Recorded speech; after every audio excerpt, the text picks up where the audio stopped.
کہ لگتا یہ ہے کہ حکومت جو ہے وہ بیوقوف بنا رہی ہے مولانا فضل الرحمان کو، اور مولانا فضل الرحمان اس بیوقوفی میں پی ٹی اے کو بھی ساتھ میں لائے ہوئے، لیکن اس بیوقوفی کا آج انجام ہو جائے گا، کیونکہ سب نظریں جو ہیں وہ بار بار میں کہہ رہا ہوں کہ ڈیالہ جیل کی طرف لگی ہیں کہ وہاں سے نکل کے کیا فیصلہ سنایا جاتا ہے کہ خان صاحب نے کن آئینی ترامیم پر گو ہیڈ دیا ہے، اور سلمان اکرم راجہ وہ برین ان کے پاس اس وقت موجود ہیں۔ مشاورت میں جناب بیرسٹر علی ظفر، بیرسٹر گوہر، علامہ عباس ناصر صاحب کی اطلاعات ہے وہ بھی ملاقات کریں گے، لیکن ان 5 رکنی وفد میں ان کا نام نہیں تھا۔ اسد کیسر صاحب ہیں اور صاحبزادہ حامد رضا صاحب، یہ دیکھیں کیا فیصلہ لے کے آتے ہیں، اور پھر سب سے بڑی بات کہ خان صاحب کے فیصلے کو یہ پورے کا پورا عوام تک پہنچاتے ہیں، پھر مزے کی بات ہوگی کہ خان صاحب جو ہیں وہ کیا چاہتے ہیں۔ جناب نمبر گیم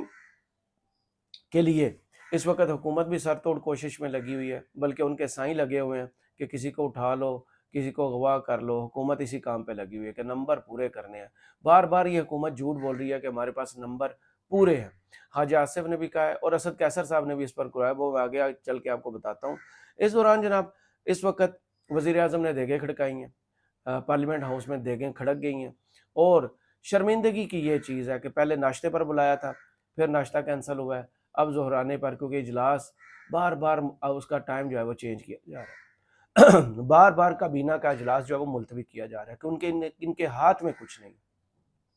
جن کے ہاتھ میں ہے وہ انہیں ہاتھ پکڑا نہیں رہے کہ ان کو کوئی سمجھ ہے کہ انہوں نے کرنا کیا۔ امبیگوٹی ہے، بالکل صورتحال جو ہے وہ گنجل سی بنی ہوئی ہے، کسی کو کوئی سرا پکڑا ہی نہیں دے رہا۔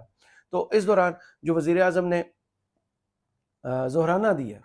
اس میں شرمندگی کا باعث بننے والی ایک تصویر ہے جسے کہتے ہیں نا ان لوگوں کی اوقات بتا دی ہے۔ یہ تصویر دیکھیں،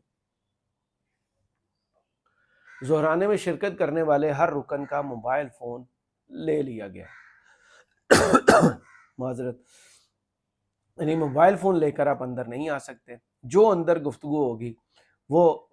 پہلے بھی آپ کو پتہ ہے کئی دفعہ حلف لیے جاتے ہیں کہ یہ گفتگو باہر جا کر نہیں کیا ہے، کیونکہ کل اسٹیبلشمنٹ کے سپوکس پرسن نے تو یہ دعویٰ کیا تھا کہ 11 بجے تک سینٹ کا اجلاس بھی ہو جائے گا، کابینہ بھی اس کی منظوری دے دی گی، لیکن ابھی تک کوئی بھی تصویر واضح نہیں ہو رہی۔ اگر تصویر کو واضح ہو جاتی تو یہ مولانا کے گھر کے چکر نہ لگائے جاتے، حکومت اتنی مجبور نہ ہوتی کہ ویشی کو وہاں بھیج دیا جو ویشی اکثریت چاہتا ہے، 24 گھنٹے میں اس کا تیسرا چکر ہے اور وہاں سے ہاتھ کچھ نہیں آ رہا، اور کہنے والے کہتے ہیں کہ ہمارے نمبر پورے ہیں۔ جناب آئینی ترمیم کے لیے مطلوبہ تعداد ہمارے پاس ہے، اتفاق رائے کی کوشش کر رہے ہیں، ہماری کوشش اور خواہش ہے مولانا مان جائے۔ جب اتفاق رائے پیدا کرنے کی کوشش کر رہے ہوتے ہیں تو اجلاس تاخیر کا شکار ہو جاتا ہے۔ جناب سب سے مسخرے کی بات کی ہے، سر کیا کہنا چاہیں گے؟ ایک تو اجلاس کا وقت تبدیل ہو گیا ہے، دوسرا کیا بنا پی ٹی آئی اور دیکھیں یہ عموماً جب آپ کنسنسس کریٹ کرنے کی کوشش کر رہے ہوتے ہیں تو اس قسم کی جو ہے ڈیلیز ہوتی ہیں، لاسٹ منٹ ڈیلیز بھی ہوتی ہیں، اور یہ پہلی بھی جو امینڈمنٹس ہوئی ہیں کانسٹیٹیوشن میں جب بھی ریسنٹ پاسٹ میں یا ڈسٹنٹ پاسٹ میں، تو اس میں اس قسم کی ڈیفیکلٹیز آتی ہیں۔ ہم چاہتے ہیں کہ جو بھی ہم کر رہے ہیں پارلیمنٹ کی بالادستی کے لیے کر رہے ہیں، پارلیمنٹ کو امپاور کرنے کے لیے کر رہے ہیں۔ پارلیمنٹ نے اور کتنا امپاور ہونا ہے، سپریم کورٹ کو یہ نہیں مان رہے، جمہوریت کو یہ نہیں مان رہے، ملک کے آئین کو یہ نہیں مان رہے، اور لالی پاپ کیا کہ جمہوریت کو مضبوط کر رہے ہیں۔ جس پارلیمنٹ پر 9 اور 10 ستمبر کی رات کو شب خون مارا گیا تھا اس پارلیمنٹ کو مضبوط کر رہے ہیں۔ جس پارلیمنٹ میں ایک صوبے کی نمائندگی نہیں ہے سینٹ کے اندر اس پارلیمنٹ کو منظور کر رہے ہیں۔ وہ پارلیمنٹ جو مینڈیٹ چوری کر کے بنی ہے اس پارلیمنٹ کو منظور کر رہے ہیں۔ وہ پارلیمنٹ جو فارم 47 کی لاسٹک کی شلواریں پہن کے کھڑی ہے اس پارلیمنٹ کو مضبوط کر رہے ہیں، اور کتنے قوم سے جھوٹ انہوں نے بولنے ہیں۔ دوسری جانب ہم اتفاق رائے پیدا کر رہے ہیں۔ یہ وہی خواجہ آصف ہیں جب 14 اور 15 ستمبر کو بندے قید کر کے انہوں نے وہ آئینی ترمیم لانے کی پہلی دفعہ کوشش کی تھی تو انہوں نے کہا تھا ہمارے نمبر پورے نہیں ہیں، ہمارے پاس نمبر پورے نہیں ہیں۔ آج یہ کہہ رہے ہیں کہ ہم اتفاق رائے پیدا کر رہے ہیں۔ اگر آپ کے پاس نمبر پورے ہوتے تو آپ بلڈوز کر چکے ہوتے۔ یہ طاقت کا نشہ آپ سے زیادہ کون جانتا ہے، اور عوام کے پوری کی پوری آگاہ ہے اس چیز سے۔ جناب دوسری جانب انہی کے جواب میں اسد کیسر صاحب جو اس وقت ملاقات میں ہیں، لیکن انہوں نے میڈیا سے گفتگو کرتے ہوئے کہا کہ کیونکہ حکومت کے پاس نمبر پورے نہیں ہیں، نمبر گیم پھنسی ہوئی ہے، اور بندے اٹھائے جا رہے ہیں حکومت کی طرف سے، اغوا کیے جا رہے ہیں اور جھوٹ بولا جا رہا ہے۔ دوسری جانب جو ہے وہ اسد قیصر سے سابق اسپیکر ہے، انہوں نے کہا کہ اگر ہمارا کوئی ایم این اے یا سینیٹر ووٹ دے گا تو پھر عوام سے اپیل ہے کہ ان کا بائیکاٹ کر دیں۔ جناب نے کہا کہ ہم تو کسی بھی طرح حکومت کے ساتھ بات نہیں کریں گے، تو یہ جس طرح قانون سازی کر رہے ہیں کہ لوگوں کو زبردستی اغوا کرنا، اٹھانا، لالچ دینا، یہ قانون سازی کے نام پہ بہت بڑا کالا ڈبہ ہے۔ یہ جمہوریت شیم ڈیموکریسی ہے، ہم اس کی مذمت کرتے ہیں۔ اچھا، ہم اس کی مذمت کرتے ہیں۔ جس جمہوریت کو مضبوط کرنے کی خواجہ اسد صاحب بات کر رہے ہیں اس کی مذمت کی جا رہی ہے۔ خواجہ صاحب یہ آپ کے جو ہے نا دعوے کا جواب اسد قیصر صاحب کی ایک جملے میں ہی ہے۔ اس کے بعد جناب دو چیزیں جس کا میں نے شروع میں کہا تھا سب سے زیادہ گیم جن پہ پھنسی ہوئی ہے، ایک تو سلمان اکرم راجہ صاحب نے بتائی ہے اور دوسرا انصار عباسی نے اپنی سٹوری میں بتائی ہے۔ جناب پہلی چیز یہ ہے کہ سلمان اکرم راجہ صاحب نے دعویٰ کیا ہے کہ جب ہماری ملاقات ہوئی تھی مولانا فضل الرحمان صاحب سے تو انہوں نے بڑی کھل کے باتیں کی۔ انہوں نے بتا دیا کہ بلاول اور وزیر اعظم شہباز شریف کیا چاہتے ہیں۔ وہ چاہتے ہیں کہ اس ملک میں آئین کے آرٹیکل 8 میں تبدیلی کی جائے اور ملٹری کوڈ کی گنجائش پیدا کی جائے۔ جس ملک میں آلریڈی اپنے شہری جو ہیں وہ ملٹری کورٹس میں ٹرائل کا ابھی تک ویٹ کر رہے ہیں، سامنا کر رہے ہیں، کچھ لوگ آزاد ہو چکے ہیں، کچھ لوگوں کا کیریئر جو ہے وہ کالا سیاہ ہو چکا ہے، اس ملک میں ابھی بھی جمہوریت کے دعوے دار جو ہیں وہ ملٹری کورٹس کے لیے گنجائش پیدا کر رہے ہیں۔ انہوں نے کیا کہا تھا؟ اصل ریزن جو ہے جہاں پر گیم پھنسی ہوئی ہے وہ یہ ہے جو سلمان اکرم راجہ صاحب بتا رہے ہیں۔ کل رات جب ہم مولانا کے گھر سے اٹھے 12:15 بجے، ہمارے اٹھنے کے بعد 3 ساڑھے 3 بجے تک وہاں میٹنگز چلتی رہیں۔ بلاول صاحب آئے، پرائم منسٹر صاحب وہاں پہ آئے اور ہمیں یہ بتایا گیا کہ ایک دفعہ پھر تقاضا ہوا کہ آئین کا جو آرٹیکل 8 ہے اس میں تبدیلی کی جائے، جو بنیادی حقوق کے حوالے سے ایک قدغن ہے کہ پارلیمان بنیادی حقوق سے متصادم قانون سازی نہیں کر سکتی، اس میں گنجائش پیدا کی جائے ملٹری کورٹس کی۔ تو وہ مولانا نے بہت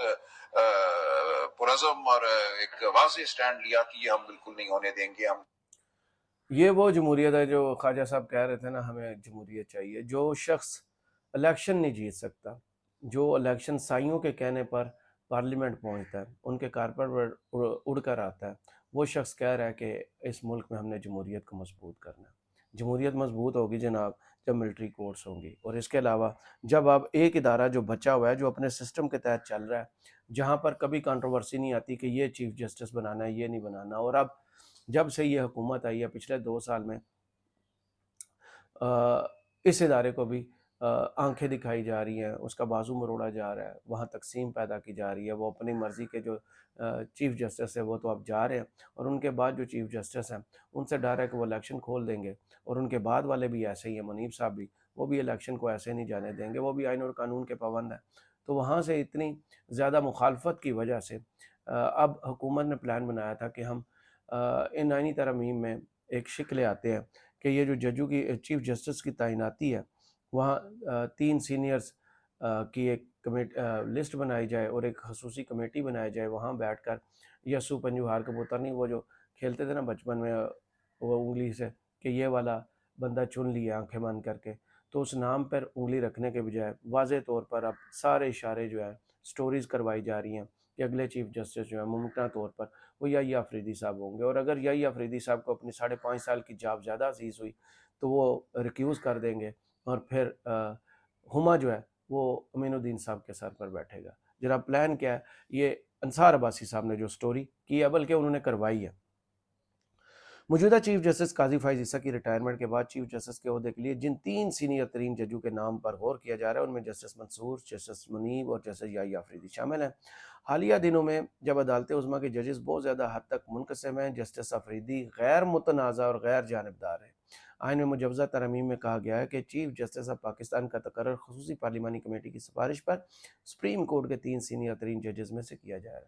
اگر یہ آپ ان کو ہی مانتے ہیں تو ان کا مخصوص نشستوں میں اضافی نوٹ پڑا ہوا ہے کہ پی ٹی آئی جو ہے وہ پارلیمانی پارٹی بھی ہے، سیاسی پارٹی بھی ہے، اور مخصوص نشستوں پر ان کا حق ہے۔ تو حکومت یہاں کیا کرے گی؟ یہ تو یہاں بھی پھنس جائیں گے کہ ان کے آلریڈی لکھ کے دیا ہوا ہے، پھر الیکشن کمیشن انہیں کیا جواب دے گا کہ مخصوص نشستیں پی ٹی آئی کو دینی ہے نہیں دینی۔ تو دیکھتے ہیں آگے چل کر جناب بڑوں کی سٹوری۔ اس مقصد کے لیے تشکیل دی گئی کمیٹی کے لیے نامزد جج کا نام وزیر اعظم کو بھیجے گی